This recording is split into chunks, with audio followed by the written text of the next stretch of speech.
Good afternoon, Mr. President, members of the council. David Houghton here on behalf of the applicant, Redmond Supermarket LLC, doing business as answer anything I could, and also my client, Mr. Ali, is also here as well. Answer anything I could, and also my client, Mr. Ali, is also here as well. Thank you. Thank you. Any other proponents that want to speak? Seeing none, any opponents? Public hearing's closed. Ms. Johnson, you're recognized. Thank you, Mr. President. This area, this community is in very much need of economics on a variety of levels. That could include housing, it could include businesses, it could include a number of things. That also includes having businesses such as the gentleman that's in front of us.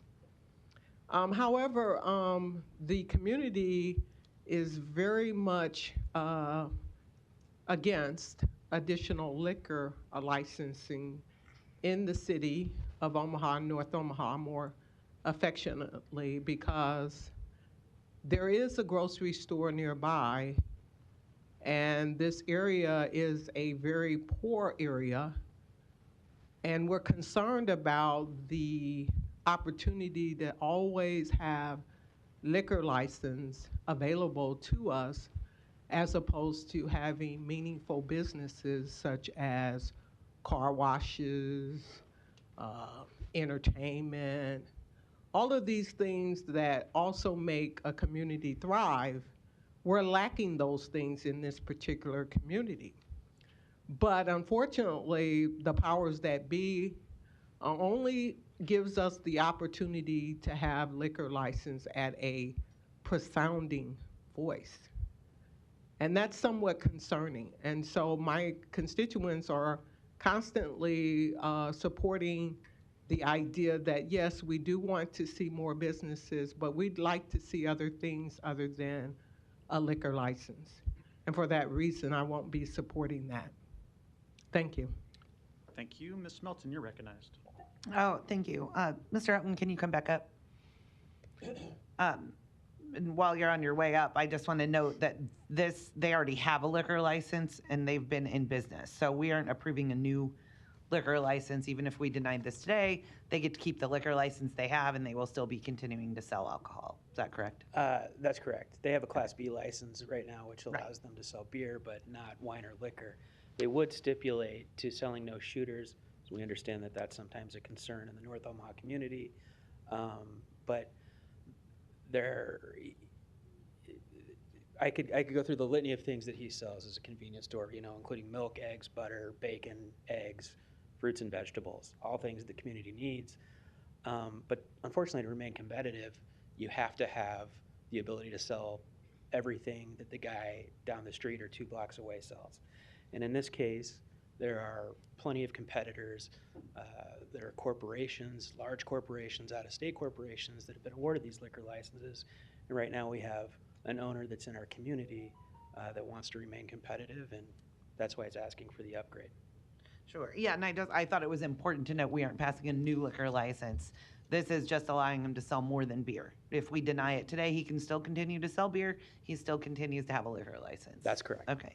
And I think what I heard, what we like to see is, and what's been very common, is to have no sales of single or packaged containers that are 50 milliliters or less of liquor. I know we like to call them shooters, but to be more specific, it's 50 milliliters or less. And so your client would be willing to stipulate that restriction? Yes.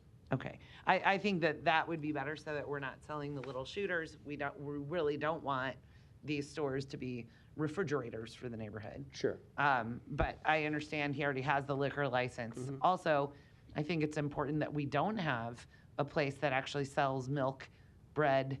I think you even mentioned that they sell some vegetables and some fruits. Canned vegetables and fruits, the things that they can keep on the shelves. Okay. Potatoes, tomatoes, bananas are usually offered. Butter, bread, eggs.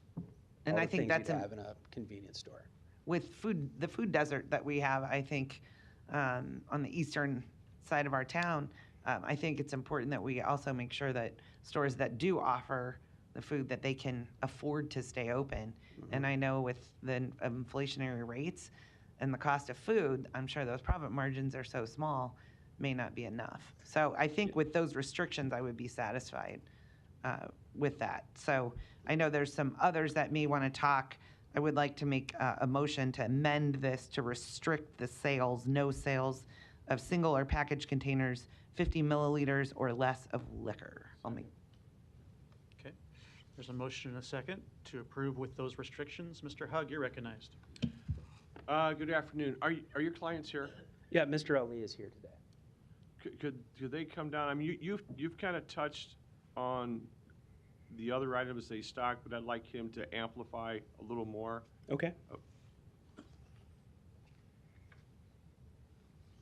Hi, good afternoon. Hi, Thanks good for coming afternoon. down. I have actually been in your store, probably not the last 2 years, but probably really close 2 years ago.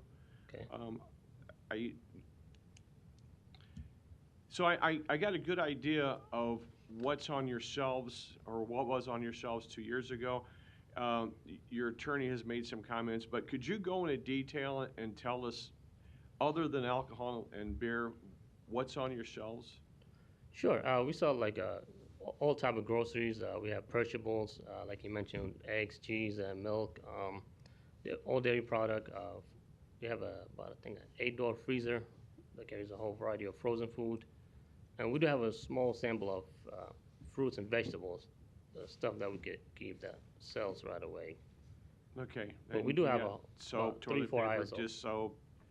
Yeah, we have about 4 aisles of household, groceries. And what are your hours? 8 a.m. to 10 p.m. 8 a.m., 10 p.m., 7 days a week? 11 p.m. on Friday and 11 Saturday. p.m.? Yep. Okay. And do you have any problems in your parking lot? Nothing major, no. Might have like a here and there, but nothing that Okay. concerns us. Or where we had to get security on I that. know your neighborhood's in flux. There's been a lot of improvement up the street from you over the recent years. Right, I noticed it's been much better lately, the last couple of years. Yeah, there's definitely been an improvement. Yes, there is. Is there anything else that we haven't asked that you'd like to tell us? No, I mean, I just want to get the chance just to compete like any other business, pretty much. Okay. Well, I appreciate your entrepreneurship and your commitment to the community to Thank you. provide the services and the opportunity you do have. Thank you. Thank you. Thank you. Ms. Johnson. Yes, I would like to thank Ms. Milton for pointing out that this was a liquor license. So my recent conversation was not that there wasn't a liquor license, it was simply to point out that there was going to be an extended amount of liquor to be sold at this location, and the fact that this area is in so much need of other things, other industry things that is needed in order to make the community thrive. But again, I thank you for pointing out that there is currently a liquor license and that this is an extension of what he is able to sell.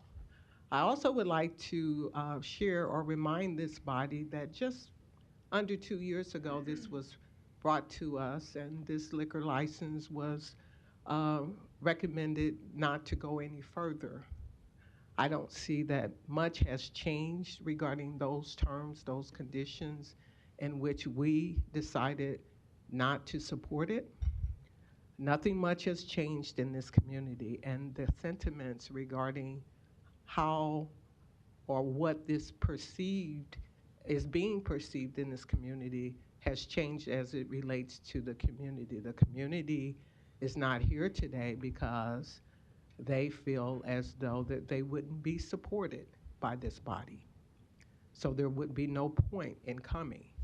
And that's really sad that we have residents and community members in Omaha that feel like they have no voice, that they can't come here and really state what their desires, what their wishes are, and that they feel that their voices are not being heard. That's really sad that we have a community like that in the city of Omaha, especially when we're trying to thrive to encourage young folks to remain in this area.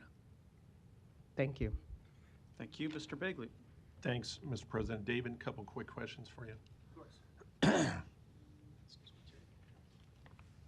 Good afternoon.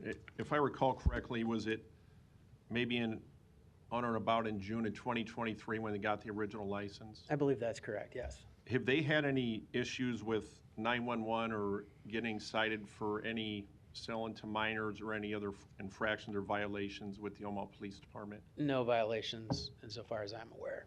I think Okay. Mr. Ali could confirm that. And Yep. looking back in my notes at that time, what was the investment? Was it a couple $100,000 that was invested? He's made about $200,000 worth of a capital investment in the property. Currently, he has 4 employees. And, you know, the unfortunate part of the small grocery business is that if certain businesses down the street can sell it and we're excluding other businesses, it makes them less competitive in the marketplace. So, I mean, really, this is an issue from him to bring in business and to keep business and a locally owned business in the neighborhood. And apologies if this is repetitive, but at the time, back in the summer of '23, when we approved the original license, there was produce and there was milk and eggs and bread that were being sold, cheese. Is that still the case? It is still the case, yes. Okay, thanks, David. Thanks, Thank Mr. you. President. Thank you. Mr. Harding? Thank you, Mr. President. Dave, I'll just have you stand there for a minute. I might have 1 or 2 questions, but I want to make sure, I need to ask the clerk this. I don't believe this body, as was insinuated earlier, that this body did not turn down the original liquor license application. Is that correct, Madam Clerk? That is correct. So I pulled up the recommendation, and the motion was to approve as amended, to amend it from a Class D liquor license to a Class B license. Right, okay, thank you. And I think the conversation at the time too was, let's get a little air underneath the wings and see how we did. And I don't think, I'm on the law committee for almost the past 2 years, and I don't think there have been any tavern reports associated with this location. That's correct. Yeah. Which is a good sign. And I know that you and your client have talked to some of not only the neighbors, but the neighboring businesses, in addition to the daycare center, which I think actually sent a letter supportive of Mr. Ali and his business. Is that correct? That's correct. Okay. All right. Thank you. Thank you. Thank you. Ms. Johnson? I still would ask the question, what has changed from the last time when this was brought to our attention? We approved the Class B, and now we're trying to extend it. What is the difference? And that's what the community wants to know. What is the difference? Is that a question to us, Ms. Councilwoman? Yes, what is the difference? I think it's the track record, right? Mhm. When they initially went for the Class D license and a Class B was awarded, it was essentially a negotiation because we need to find out how this particular business owner operates. And over the last 2 years, he's proved to be a responsible operator. And I think that's the difference from our perspective. So what type of controls are we willing to do to ensure that the concerns that the community has is heard? In other words, 2 years ago, 3 years ago, we needed him to have a track record, and now we believe him to have demonstrated that. And we're all business individuals. We know that once something happens, we need to still put controls in place to ensure that what we want to have as an expected outcome, that it remains as such. What things are we going to put in place to ensure that that behavior will continue if we were to extend this? Well, obviously, I think to the extent he can, he regulates his own business and makes sure he's operating it in the way he has been operating it. But I think his agreement to stipulate not to sell what a regular Class D license holder could sell is a good faith effort to try to address some of the concerns that may have been brought to your office. So is your client willing to attend some of the neighborhood meetings to develop and continue to nurture relationships in that community as a business owner? I wouldn't speak for him about joining the neighborhood association, but I assume that that he would want to do all of that. Is that correct? Yeah. I mean, I think it makes sense for his business to be a part of the community, for sure. Thank you. Yep. Thank you. Mr. Harding? Yeah, I was just going to say, I think to answer maybe part of the question that was posed is that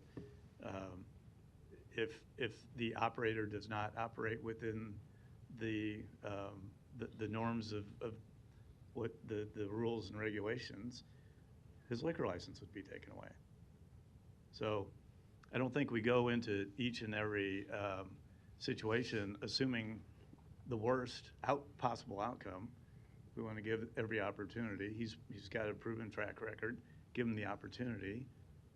If, and I don't have any question that he's not going to be successful and continue to run a good operation, but if that changes, there are repercussions for that, and he will be subject to those. So that's the answer to that question.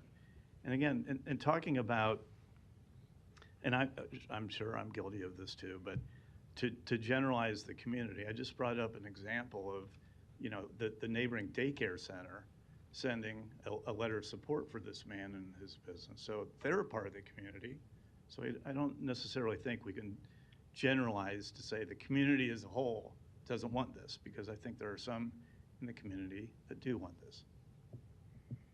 I would agree, and I'd fully stipulate at the rate of saying too much. We've reached out to the neighborhood association president, and her comment back, she hears some of the same concerns Ms. Johnson does. So Mrs. Moss, on behalf of the neighborhood association, her official position in an email to me is neutral, rather not in support or against. I hope I haven't misstated that. I'd be happy to produce the email and forward it on to any of the council members, but certainly I understand that there are different opinions in the neighborhoods, for sure. Thank you. Ms. Johnson?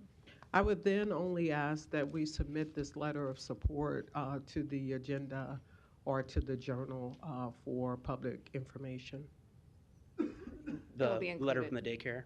Yes. Yes, okay. It will be included in the journal. Thank you. Thank you. There's no further lights. There was a motion and a second to approve as amended. Roll call. This vote will just be on the amendment. Oh. Yep. Bagley. Harding. Hug. Johnson. Melton. Rowe.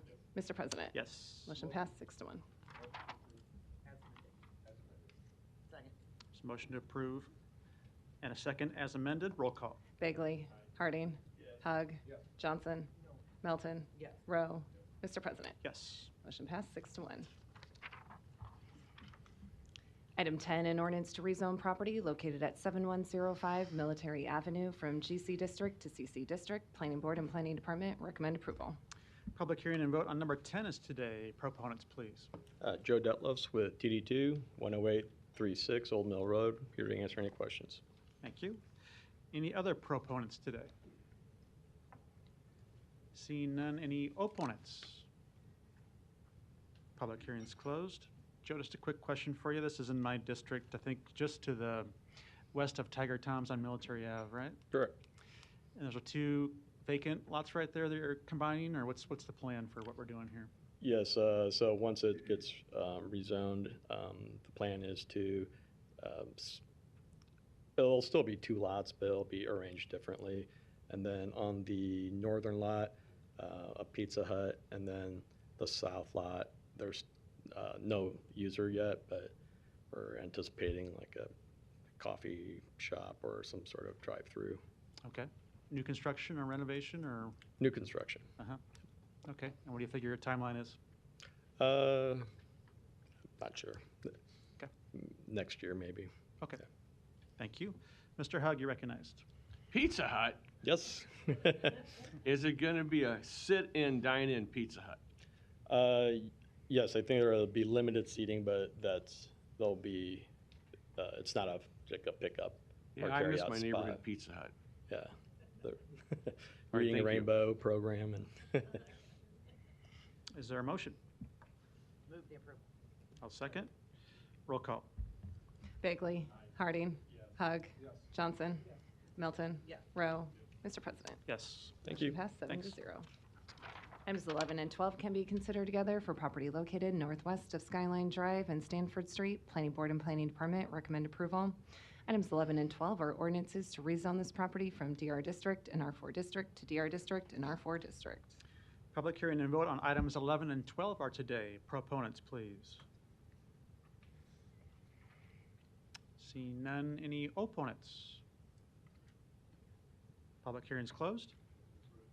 There's a motion, a second to approve. Roll call. Bagley. Harding. Hug. Johnson. Melton. Rowe. Mr. President. Yes. Motion passed 7 to 0. Items 13 through 15 can be considered together for property located south of 18th and Willis Avenue. Planning Board and Planning Department recommend approval. Item 13, an ordinance to rezone this property from GC District and R4 District to R7 District. Item 14, an ordinance to approve a PUR overlay district. Item 15, an ordinance to approve an amendment to the future land use element of the city's master plan to high-density residential. Public hearing and vote on items 13, 14, and 15 are today. Proponents, please. Is it possible to get this activated? Yeah, just push it all the way up there, and then it should come on. Good afternoon, Jake Hoppy, 301 South 57th Street, Omaha, Nebraska. Very excited. Focus the top there if you want. Oh, Yeah. Yeah, that's thanks. pretty nice. Very excited to be here before you today on a project that we've been working on for 12 months now, or a bit longer. And it's a transformative project in sort of the 16th and Burdett area of North Omaha. And the proposal is to acquire Chambers Court, which is currently owned by Omaha Housing Authority, preserve that as affordable housing, and add both additional affordable and market rate housing in the surrounding area, as well as work to come up with a unique use for the historic garage that's associated with the project.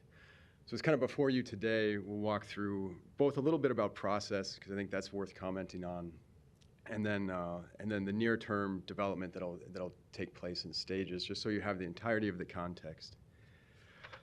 To start, Hoppy Development we're an affordable housing developer. We're based in Lincoln. This will be our first project in Omaha. We have another project in Papillion. We develop 300 to 400 units a year, utilizing a variety of different affordable housing structures and resources to try and deliver to community needs as we understand them. We had an ongoing discussion with the Housing Authority about some other properties, and they asked us to look at Chambers Court, which was a property that was in need, had previously been renovated in around 2005, and was in need of substantial additional investment. And they didn't have the structure to be able to make that investment. We started looking at the original property, which is in blue here, and a couple of things that immediately came up is there's a large amount of vacant land surrounding the property, and the property comes with a unique asset, which is this garage. And so we started thinking a little more broadly about what could be done here. And it really started, from there, kind of a process of engagement with some members of the community. Councilwoman Johnson, I think it was maybe a year ago, almost next week, that we first sat down with Sal to talk about general ideas of what should guide us as we thought about the project. A few of those things are here: ensuring strong neighbor and resident engagement, and a true concern in the community for the current residents to be able to maintain and stay on the property if that's the path that they wanted. There's a lot of discussion about not just continuing to build affordable housing in North Omaha, but what could we do in addition to the affordable housing that might present a more mixed income scenario. Finding a pathway to benefit the North Omaha community, either through Section 3 or some of what we'll talk about today is a pretty unique partnership we've created with another developer. Bringing back a commercial sensibility to 16th Street. There's been a significant investment on 16th Street. It formerly was commercial, so how could we help kind of bring that sense of community planning where that felt like more of a commercial area. Examine the ability to do more with community benefit, how we might use some of the space. And then a big one was continue to honor Senator Ernie Chambers, that this was really seen as an opportunity for the community to honor him and his legacy. And we've kind of broken it up into 4 sections, and the reason we're applying now is really because we're submitting our tax credit application for the redevelopment of kind of the anchoring portion of the project, which is the preservation of Chambers Court as affordable housing and adding 60 new affordable housing units in the vacant land around it. So we're submitting that application shortly. That's kind of why you see us maybe in advance of some of the work that we'll do.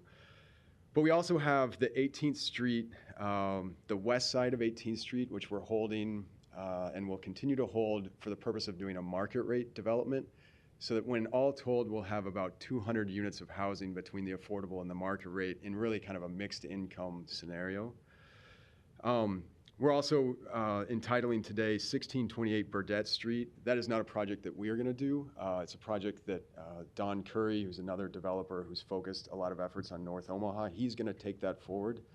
For efficiency's sake and because of some of the way that the land laid out, we traded one of our sites for one of his and agreed to entitle his portion to make it easier for him to move forward with his development process.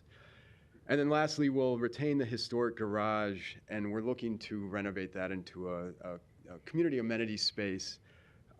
We have a couple of conversations ongoing. It's a truly unique facility, and we're optimistic that we'll be able to find a really great use there. So just to give you the map, everything in green that you see here is part of the initial anchoring tax credit application.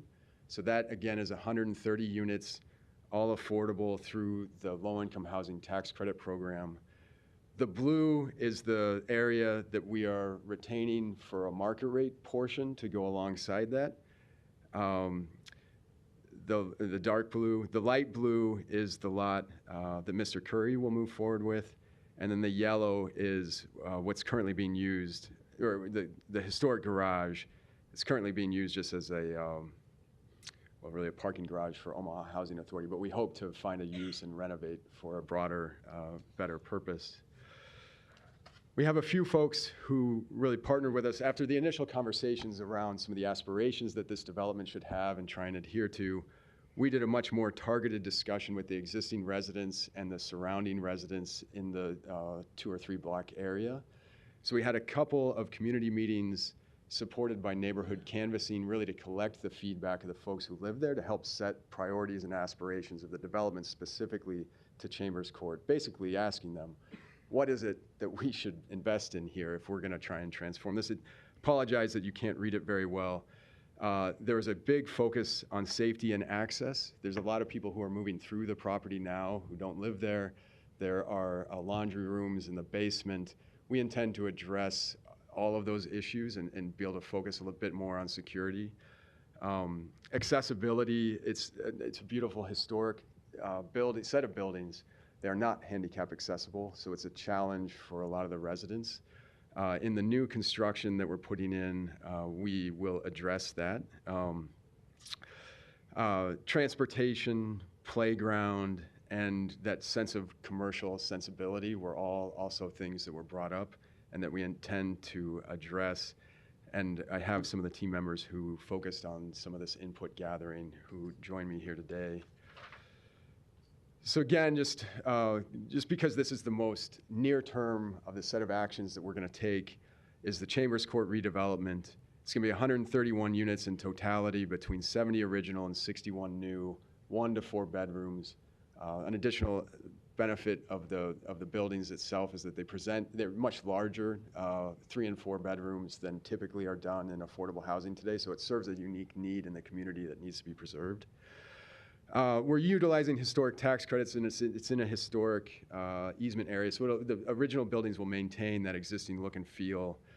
We're using the 4% low-income housing tax credit bond program such that all the units will be targeted at 60% median income for this anchoring development. And then really, we're underwriting the rents to maintain the current level of affordability for the Omaha Housing Authority tenants who are able to stay at the property. So it'll be, they won't or don't anticipate them having a change in their rental scenario, and we can do a renovation where we aren't going to be displacing any residents. We can do what's called a renovation in place, where if they, some will choose to move because they, this will no longer be owned by the Housing Authority, so they will no longer be classified as Housing Authority tenants, and for some people that will probably be preferred. But for those that prefer to stay at the property, we're committed to finding a pathway for them to do that. We get to put some fun new amenities in the new construction portion. We'll have a community room, washer dryer, a safe, modern washer dryer area, and a leasing office. That'll be on 16th Street. We intend to also address the playground. Right now, it's kind of what I would call is bare minimum of a playground, and we think there's opportunity to enhance that to make the green space more usable. And then, because we're increasing the scale of the entirety of the project, what that really allows us to do and why we're really interested in it is it allows us to have on-site management and leasing office that's staffed. That's really around safety and ensuring that residents are being responded to, that we're understanding if a door is propped open or left open, and that we've got sort of eyes on the street, just like a front porch sort of scenario. It will be able to have staff that's there all the time. Right now, because 70 units is a hard scale to manage with on-site management, and that's really why the Housing Authority isn't doing that now. And just from a timeline perspective, it's always critical. You know, we really started this in Q4 of last year, Q1 of this year, with initial discussions in the community. We moved that into sort of a refining of our concept and direct engagement with the residents in the community. We, at that time, were designing and aggregating some of the sites. So in June, the city voted to sell us some of their surplus land in that area. We did some other work to aggregate some of the different sites. Today, before you, we're going through the entitlement process, and on Monday, the rest of my team is working hard on the tax credit application that will be submitted. We'll receive our bond credit allocation in the Q1 of next year. We'll probably also be bringing forward a TIF application around that time, or maybe just before, so we do intend to pursue tax increment financing for this. And then in next summer is when we will have our closing and construction start, and it's probably around a year-long process to get the initial work renovated, and maybe a little bit longer to get the new construction completed. So we're well in advance of kind of when the residents will be impacted, but we intend to communicate openly and have thus far as to our intentions. I'm happy to take any questions. We do have Mr. Hayes and Ms. Dombeck, who led our community engagement here, as well as Mr. Curry. So if there's any questions around sort of the broader context of what we're doing, happy to respond. Great. Thank you. Thanks for that overview. Any other proponents that want to speak today?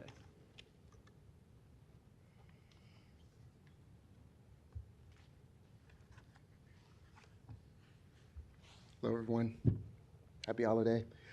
So I'm actually very adamant and happy about this project. I think you all know that I've been a big proponent of 16th Street, just from the standpoint of my connection there, you know, spending time off of 16th and Edmond, and currently what I'm doing now off of 16th and Edmond, and we've gotten to the point to where we're framing the first floor for 16th and Spencer.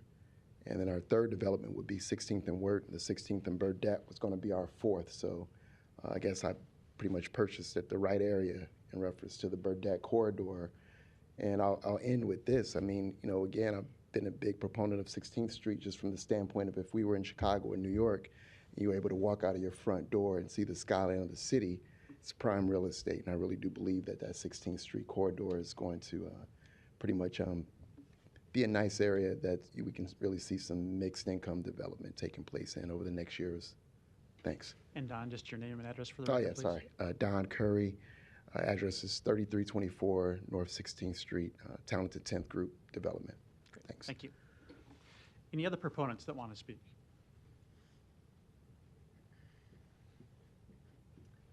Hello, Dewan Lamont Hayes, 4362 Seward Street, Omaha, Nebraska. I was a part of the engagement team, doing a lot of, we contracted with Sparks CDI and conducted 2 weeks of walking around the neighborhood, going door to door, speaking to people at Ernie Chambers Courts as well as the surrounding houses, and providing information and flyers to neighbors so that they could come to a meeting that was on 16th Street. We closed 16th Street and held it there for visibility.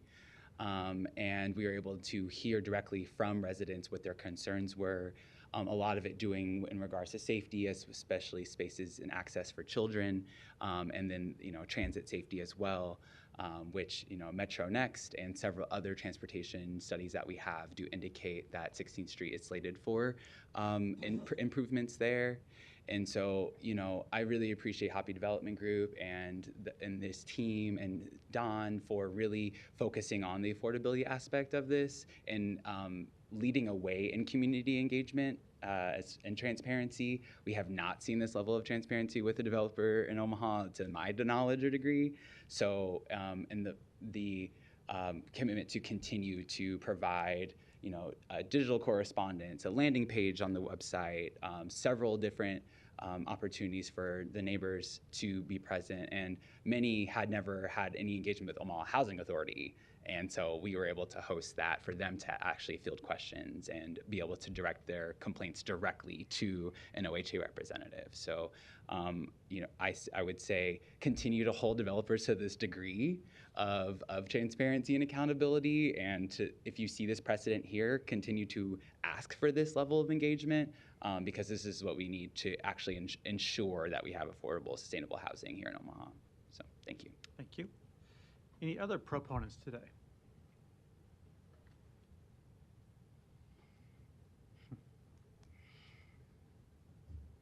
Hey everybody, Manuel Cook. I'm here with Lampreneerson, 14710 West Dodge Road. I've been happy to be involved with what I think is an exceptional team and an exceptional project. And I believe that one of the first steps to attaining the level of affordable housing that we want to see is maintaining what we already have, and I think this project does that. And I also think that this project helps secure and maintain a historic site with a historic name. And Jake and team have really set the bar for development in the area with the engagement, like Dewan said. And I'm just really excited to see the positive impact that this project has for the community and then also the surrounding area. Thanks. Thank you. Other proponents?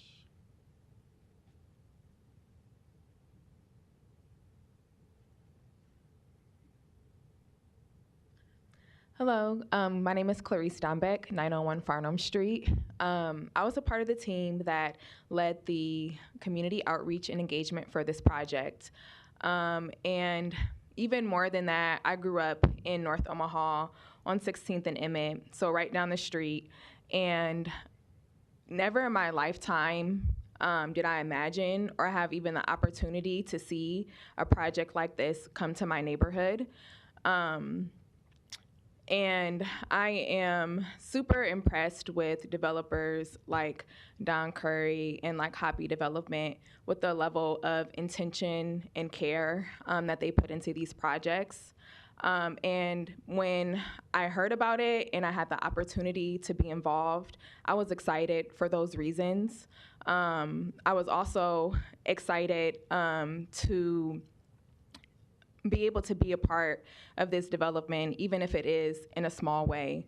I'm also excited to be able to see what these new developments, the positive changes that these new developments can lead to in my neighborhood, especially as a young professional who grew up in North Omaha, who lived in North Omaha basically my entire life until recently. Knowing that the primary reason why I left North Omaha was because there wasn't the sort of housing development and community amenities and community spaces that young people want.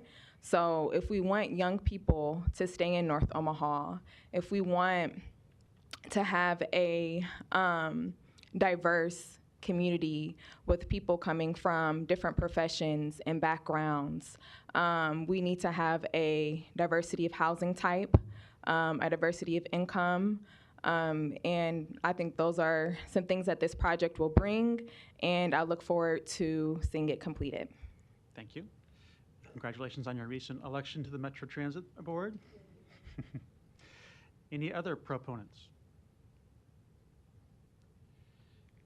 Seeing none. Any opponents? Public hearing is closed. Ms. Johnson, you're recognized. Thank you.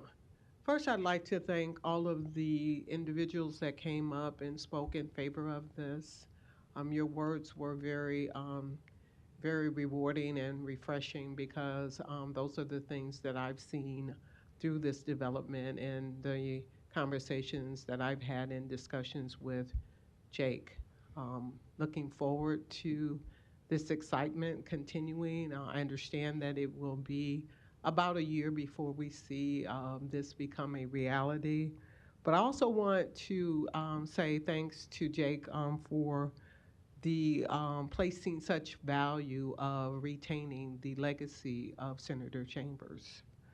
The engagement that you brought into the area to ensure that those in need did feel like they were being heard, their voices were being heard, and their thoughts, and the sensitivity of all of that that goes into what real community involvement is. I also would like to say that I appreciate you explaining what's going to happen with the current residents, what their opportunities are, whether they could stay or if they were going to have to move, because there has been some chatter in the community. So you've cleared that up, and I appreciate that. In conclusion, I will be supporting this. Thank you. Thank you. Mr. Rowe. Thank you, Mr. President. I think everyone on this board knows that I get excited when I see an affordable housing project come before us, and this one is an exciting project. And I just wanted to take a minute to thank Jake for taking the risk, for using your expertise. I mean, you are uniquely qualified to do a project like this with your background and your experience. I've watched Hoppy Development work in affordable housing realm all across the state with successful projects in Lincoln and Grand Island and many other communities. So I just wanted to say thank you for coming to Omaha. Thank you for taking the risk, and thank you for lending us your unique abilities and your team's abilities to pull off a successful project. And I just wish you all success. Thank you. Jake, I might have you come up too, and I'll also offer you a compliment, but I do have one question for you. Yeah. And I do want to say welcome to Omaha as well. Thank you. One of the things the Omaha City Council has done from time to time is meet with the Lincoln City Council, and this goes back a few years now, but we had a summit in Lincoln where we met with your father and talked about Hoppy Development. So I know of all the great tradition you have in your family around these projects and the great affordable housing progress they've made in Lincoln, in no small part, I think, to you and your family's company. So I think you've picked a great first project here in Omaha. We're happy to support this today, and I agree with Councilmember Johnson. You've really shown a sensitivity to community engagement and honoring the legacy of this particular building, working with OHA in a very thoughtful way, which I think is what we like to see. Thank you. And you understand the complexities of affordable housing, which is apparent in the presentation we had there and the various pieces of funding you've had to put together to make this a reality. In those documents, you talked about the target population being those with average median income of 60% or less in the area. Can you give us a number, what you expect rents to be for these units going forward? Yeah, ballpark of one bedroom might be, at 60%, might be around $1,000 a month. A two bedroom might be $1,150. The in-place rents at Chambers are lower than that, so we anticipate maintaining those in-place rents consistent with the levels that they are today. But I think in the end, you'll end up with with kind of 3 levels of affordability. When we think of mixed income, we'll have some that are truly market rate. That'll be in the approximate phase. We'll have some within this project itself that are going to be more at that 60% level, and then you'll have some that are continuing to be voucher holders we maintain those units affordable for them as voucher holders. So you really, even in spite of the fact that the first phase will be all technically low income through the classification from the low income housing tax credits, there will still be a mix of incomes within the affordable portion of the project as well. Good. Great, thank you. And we hope to, up and above this project, engage you in our Affordable Action Housing Plan too, and work with you on Absolutely. that. That'd be great. Yeah. And then lastly, congratulations, you were recently awarded recognition by Omaha by Design. I attended that event, and it was very well deserved.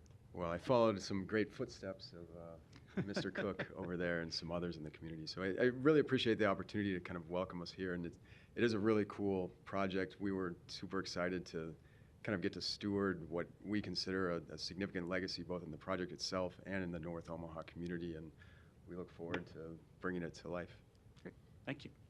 Mr. Bagley, you're recognized. Good afternoon, Mr. Hoppy. Thanks for being here today and for the investment you're making.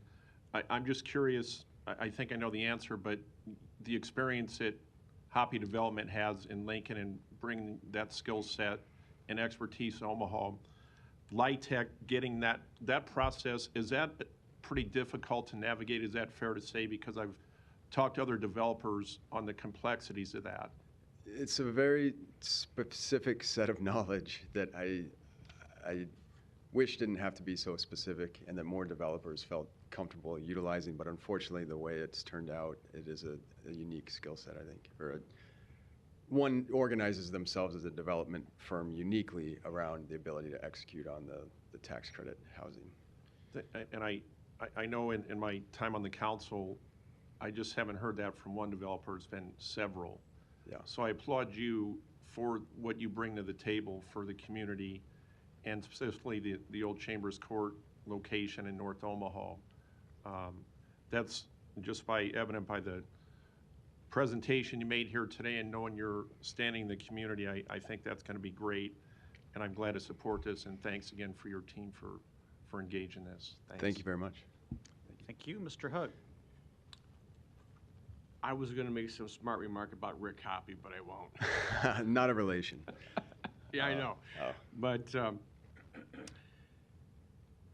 as you look in the future to expand your footprint in Omaha, I would encourage you to look real strong in my district. There's plenty of opportunities in District 4, and you would be more than welcome in my district. Thank you. Well, I look forward to learning more about those opportunities. Thank you. Thank you. There's no further lights. Is there a motion?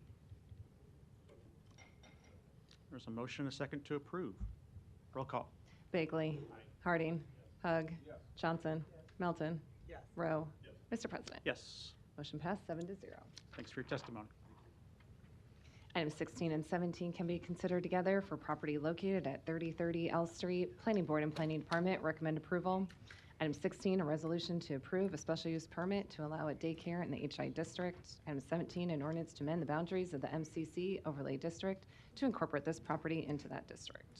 Public hearing and vote on items 16 and 17 are today. Proponents, please. Seeing none, any opponents? Public hearing is closed. Mr. Hug. Motion to approve. There's a motion, a second to approve. Roll call. Bagley. Harding. Hug. Johnson. Melton. Rowe. Mr. President. Yes. Motion passed 7-0. Consent agenda. Any member of the City Council may cause any item placed on the consent agenda to be removed. Items removed from the consent agenda shall be taken up by the City Council immediately following the consent agenda in the order in which they were removed, unless otherwise provided by the City Council Rules of Order. The public hearings on agenda items 18 and 19 were held on November 19th. I don't see any further lights. Is there a motion? Second. There's a motion and a second to approve. Roll call. Bagley. Harding. Hug. Johnson. Melton. Rowe. Mr. President. Yes. Motion passed 7-0. The public hearings on agenda items 20 through 38 are today. If you wish to address the City Council regarding these items, please come to the microphone, indicate the agenda item number you wish to address, Identify yourself by name, address, and who you represent, and if you are a proponent or an opponent. These are items 20 through 38. Seeing none, the public hearing is closed. There's a motion, a second to approve these items. Roll call. Bagley. Harding. Hug. Johnson. Melton. Rowe. Mr. President. Yes. Motion passed 7-0. Item 39, a resolution to approve the reappointment of Jeremy Aspen to the Zoning Board of Appeals. The public hearing and vote on number 39 is today. Proponents, please. Seeing none, any opponents? Public hearing is closed. There's a motion to approve in a second. Roll call. Bagley. Harding. Hug. Johnson. Melton. Rowe. Mr. President. Yes. Motion passed 7-0. Item 40, an ordinance to authorize the issuance of a purchase order to Evoqua Water Technologies LLC for the purchase of an 18,000-gallon turnkey hydrogen peroxide solution to be utilized at the Missouri River Water Resource Recovery Facility. The public hearing on number 40 is today. Proponents, please. Seeing none, any opponents? Public hearing is closed. Item 41, an ordinance to approve a streetscape maintenance agreement with Millwork District 1 LLC for streetscape and landscape improvements in the right-of-way. The public hearing on number 41 is today. Proponents, please. Seeing none, any opponents? Public hearing is closed. Item 42, an ordinance to approve a land lease agreement with Verizon Wireless for a period of 5 years. The public hearing on number 42 is today. Proponents, please. Seeing none, any opponents? Public hearing is closed. Item 43, an ordinance to approve a major amendment to a mixed-use district development agreement for Hawthorne Court located at 17662 Welch Plaza. Planning Board and Planning Department recommend approval. The public hearing on number 43 is today. Proponents, please. Yes, excuse me, Mr. President, members of the council, Larry Jobin, 11440 Western Road, appearing on behalf of the applicant, Lanahaw Q Development. Turn this on.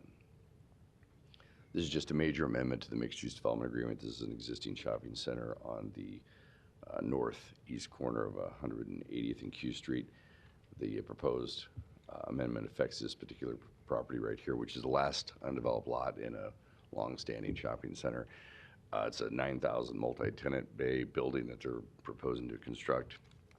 And it's just, the amendment is to expand some of the uses that are allowed in this particular mixed-use area. So with that, I'm happy to answer any questions that you might have. Thank you. Any other proponents today? Seeing none, any opponents? Public hearing is closed. Item 44, an ordinance to approve the 1501 Howard and Standard Rehab Tax Increment Financing Redevelopment Agreement.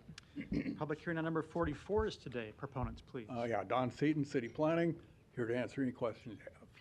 Thank you. Any other proponents? Seeing none, any opponents? Public hearing is closed. Item 45, an ordinance to accept the bid of Armor Express for 200 ballistic vest systems for the Omaha Police Department. Public hearing on number 45 is today. Proponents, please. Seeing none, any opponents? Public hearing is closed. Item 46, an ordinance to amend various sections of Chapter 23 of the Omaha Municipal Code to approve amendments to the Functional Employees Group Labor Agreement. Personnel Board recommends approval. Public hearing on number 46 is today. Proponents, please. I believe we'll get a brief overview of each of these next items from the administration and the negotiating team. Good afternoon, Annie Matthews, Labor Relations Director. I'm here to answer any questions you might have, but I'll turn it over to Mark McQueen for the presentation. Thank you. Good afternoon. Mark McQueen, Baird Home, 1700 Farnham Street. Annie and I partnered on negotiating the functional renewal contract.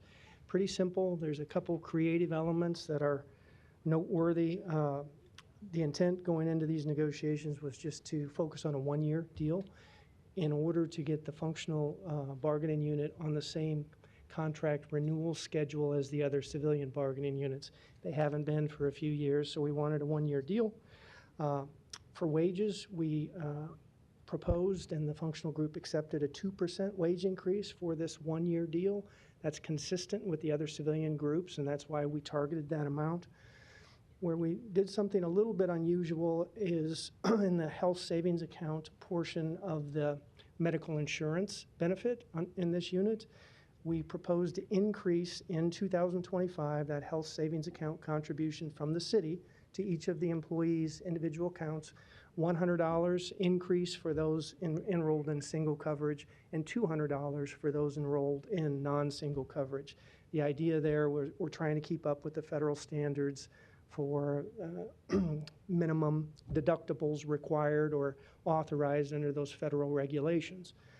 So we worked out that one-year deal, and then we, as Annie will explain here shortly, went to some of the other civilian bargaining units and talked about how we might increase those health savings account contributions in the years beyond 2025. So we agreed to a second increase in 2026, another $100 for the single enrollees, and another $200 for the non-single enrollees. And that health savings account contribution would remain in effect through contract year 2028. And Annie is going to explain to you how she did the same type of arrangement with the other bargaining units. And in exchange for that, we won't talk about health insurance, either plan design or percentage of premium contributions or health savings account contributions until after 2028. So it kind of takes it off the table in a manner that helps the employees and helps the city as well.